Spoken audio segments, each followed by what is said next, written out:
ये जी एक VFD है जिसने एरर दिया है फॉल्ट का, तो इसे ओपन किया है मैंने। मैं आपको दिखाता हूँ। ये INVT है, इसके अंदर कहीं से ये गई है छिपकली। ये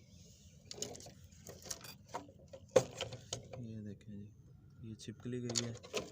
इसने ये इसके जो FAT हैं, ये इसने इसको बर्न कर दिया है। ये वाला FAT, ये पड़ी है ये छिपकली, ये देखें।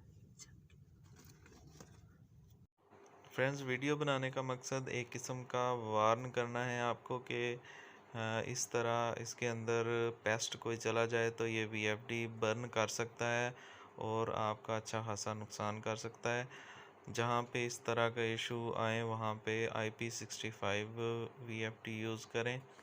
अगर IP65 ना यूज़ कर सकें तो कम से कम अपने DB को अच्छी तरह से सिक्योर कर लें ताकि किसी किस्म का पेस्ट इसके अंदर ना दाखिल हो सके।